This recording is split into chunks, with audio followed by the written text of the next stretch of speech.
پھر ان کو آگے بڑھائیں گے، پھر کسی قسم کی کوئی بات جو ہے وہ ان کے ساتھ کریں گے۔ علی امین گنڈا پور کا موقف، بیرسٹر گوہر کا موقف اور علی محمد خان کا موقف، اس موقف کے اندر، تینوں موقف کے اندر کچھ لوگ اختلافات ڈھونڈنے کی کوشش کر رہے ہیں، لیکن تینوں نے بیسیکلی جو کرکس ہے اس بات کا وہ ایک ہی کیا کہ عمران خان کسی کے ساتھ کوئی ڈیل کرنے کے لیے تیار نہیں ہے۔ مذاکرات ہوں گے تو ان گراؤنڈز کے اوپر ہوں گے جس طرف عمران خان بارہا اشارہ کر چکے۔ کوئی NRO نہیں، کوئی ڈیل نہیں،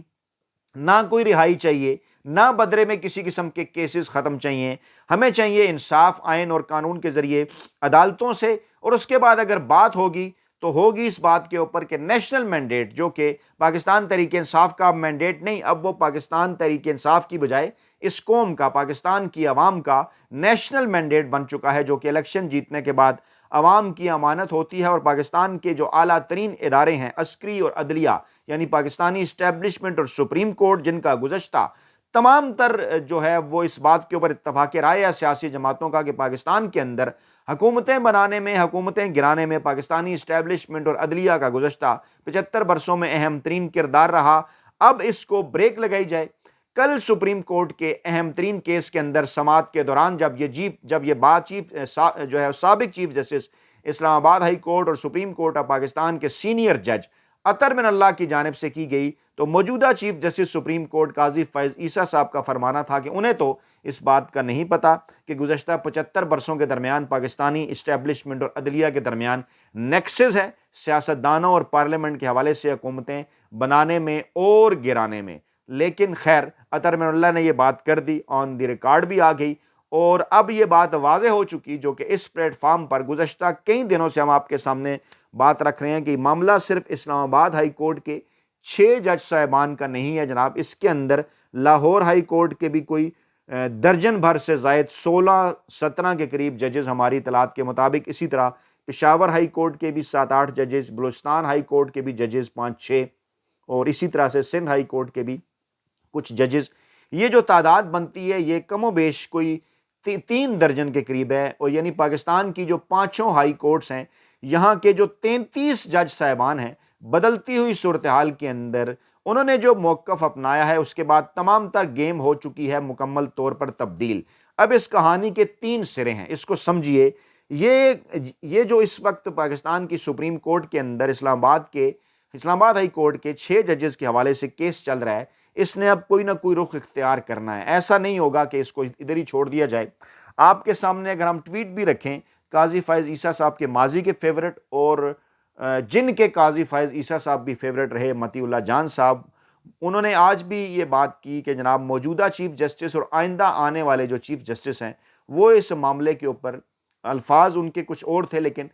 جو مطلب ان کا یہ تھا کہ وہ اس معاملے کے اوپر ڈالنا چاہتے ہیں مٹی، یعنی موجودہ چیف جسٹس اور آئندہ چیف جسٹس منصور علی شاہ باتیں علیحدہ کر رہے ہیں بقول متی اللہ جان صاحب کے، وہ عوام کو کنفیوز کر رہے ہیں، اور دونوں کا مقصد ہے کہ اس معاملے کے اوپر ڈالی جائے مٹی۔ لیکن اسلام آباد ہائی کورٹ کے سابق چیف جسٹس اور سپریم کورٹ کے سینئر جج جسٹس اطہر من اللہ اس معاملے کے اوپر ذمہ داران کو نہ صرف سامنے لانا چاہتے ہیں،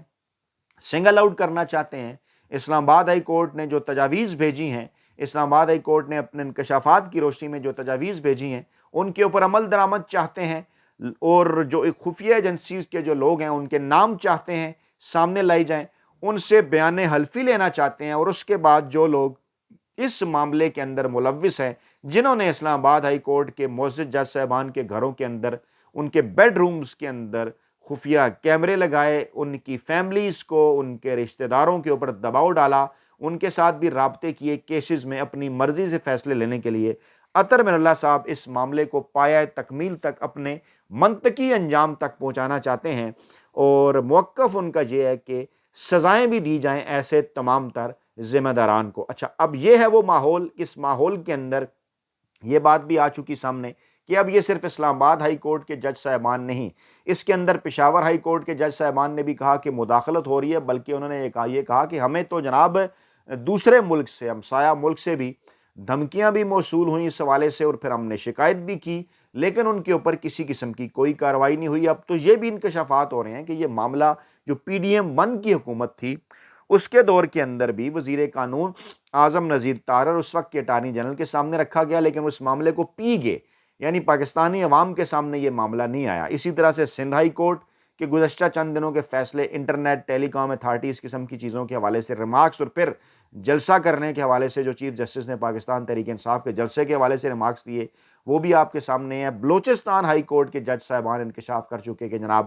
اس کے اندر ہے انٹرفیرنس، اسی طرح سے لاہور ہائی کورٹ کے جج صاحبان کہہ چکے کہ انٹرفیرنس ہے، وہاں پر تو ایک معزز جج نے ریزائن بھی کر دیا۔ یعنی یہ ہے وہ صورتحال، 33 جج صاحبان اس وقت کھڑے ہیں اس ایک موقف کے اوپر کہ گزشتہ 2 برسوں میں پاکستان تحریک انصاف اور عمران خان کے اور پاکستانی عوام کے خلاف جو فیصلے ہیں وہ دباؤ کا نتیجہ تھے، اور اب چیزیں ہوں گی انفولڈ اگلے 1 ماہ کے اندر۔ جو بھی سیاسی قیدی ہیں پاکستان تحریک انصاف کے، عام لوگ، خواتین ہیں، کارکنان ہیں، نوجوانان ہیں، بچے ہیں، یا پھر فوجی عدالتوں کے اندر جو لوگ جو کچھ بھگت رہے ہیں، وہ تمام کا جب ہوگا منطقی انجام وہ کیا کہ آئین اور قانون کے تحت ہوگی کارروائی، تو وہ سب آئیں گے باہر جیلوں سے، اور ان کی سزائیں جو ہیں وہ ختم ہوں گی، اور غیر آئینی اور غیر قانونی طریقے سے جو پاکستان تحریک انصاف کی خواتین، بچوں، نوجوانوں اور عام سیاسی کارکنان کے ساتھ جو ظلم و جبر کا بازار گرم ہے گزشتہ 2 جو ہے وہ برسوں سے، وہ ہوگا ختم۔ اب یہ ہے ایک ماحول، یہ ایک سرا۔ دوسرا سرا کہ نون لیگ نے جب یہ حالات دیکھے تو ان کی جانب سے عرفان صدیقی ہوں، رانا ثناء اللہ ہوں، دیگر لوگ ہوں، ان کی جانب سے مسلسل اس قسم کے بیانات جو ہے وہ آنا شروع ہو گئے کہ جناب ہم پاکستان تحریک انصاف کے ساتھ کرنا چاہتے ہیں مذاکرات، آپ کریں ہمارے ساتھ مذاکرات، آپ نام صرف لے دیں، آپ صرف ایک دفعہ حامی بھر لیں کہ آپ ہمارے ساتھ مذاکرات کرنا چاہتے ہیں، ہم چل کر آپ کے پاس خود چلے جائیں گے۔ ایسا بھی کہا جا رہا ہے جناب اس وقت مسلم لیگ نون کی اہم ترین جو قیادت ہے ان کی جانب سے۔ اب یہ صورتحال کیوں تبدیل ہوئی ہے؟ ایک تو یہ 33 جج صاحبان اس سارے معاملے کے اوپر ہو گئے کھڑے، دوسری جانب اب یہ اطلاعات بھی ہیں کہ بیک ڈور جو ہے وہ مذاکرات کے لیے جنرل لودھی، جی ہاں جنرل لودھی جو ہیں وہ سابق جنرل، وہ اداروں اور سیاستدانوں میں صلح کے لیے انہوں نے کوششیں شروع کر دی ہیں، سابق سیکرٹری دفاع ہیں، اور وہ پہلے بھی اس قسم کی خبر پاکستانی اسٹیبلشمنٹ کے خود ساختہ ترجمان انصار عباسی صاحب کر چکے۔ اب پھر چند دن پہلے انہوں نے یہ خبر دی، لیکن الحمدللہ یہ مزدور صحافی گزشتہ تقریباً 1 ہفتے سے یہ خبر آپ کے سامنے رکھ چکا ہے کہ کوششوں کا آغاز ہو چکا ہے۔ ریٹائر جرنیل جو ہے وہ جنرل نعیم لودھی نے کہا کہ میری تجویز یہ ہے کہ جو موجودہ حکومت ہے اس کو کم از کم 2 سال تک چلتے رہنے دیا جائے، یعنی جو اپوزیشن ہے پاکستان تحریک انصاف، یعنی دھاندلی کے نتیجے میں جنہیں اپوزیشن بنا دیا گیا ہے، اصل میں تو ان کی حکومت تھی، تو ان کو منایا جائے، ان کو منایا جائے اس بات کے اوپر کہ جناب 2 سال تک آپ اس حکومت کو چلنے دیں۔ اور وہ کہہ رہے ہیں ان کے ساتھ کچھ وفاقی وزراء بھی ہیں، کچھ سیاسی شخصیات کی انہیں حمایت بھی حاصل ہے کیونکہ اس ملک میں جو سیکیورٹی کی صورتحال ہے، اور انہوں نے کہا کہ خصوصی طور پر چیف جسٹس پاکستان، بڑی سیاسی جماعتوں کے سربراہان، میڈیا کی نمایاں شخصیات، کاروباری کمیونٹی کے افراد کو دعوت دی جائے اور مصالحتی امور پر بات کی جائے۔ اچھا، اب اس میں ایک معاملہ بڑا امپارٹنٹ ہے، اس وقت جو پاکستان کی مقبول ترین عوامی اور سیاسی جماعت ہے وہ ہے جناب پاکستان تحریک انصاف۔ جی ہاں، سب سے بڑی، سب سے مقبول ترین، پاکستان کی 7 اکائیوں میں، یعنی 4 صوبے ہو گئے، کشمیر، گلگت بلتستان اور اسلام آباد۔ اس کے اوپر آپ کمنٹ کر کے بھی بتائیں اور ضرور اپنی اس کے اوپر رائے بھی دیں۔ اور پاکستان تحریک انصاف چاہتی ہے مذاکرات کرنا، لیکن 7 اکائیوں کے اندر موجود رہنے والی پاکستان کی سب سے بڑی سیاسی جماعت تحریک انصاف یہ چاہتی ہے کہ جناب یہ جو سارا مذاکراتی ماحول ہے یہ صرف اور صرف ایسی صورت میں ہی اچھا لگے گا یا سجے گا کہ یہ جو موجودہ حکومت ہے جو کہ فارم 47 کے نتیجے میں مارز وجود میں آئی، پاکستان تحریک انصاف کا مینڈیٹ گھیر گھور کر اس کو جو ہے وہ اس کو بدل کر جو ہے وہ گھیر گھور کر یہ جو اکٹھے کیے گئے مافیا ہینڈلرز کی حکومت بنائے گی۔ پہلے تو اس کو کیا جائے جناب سائیڈ پہ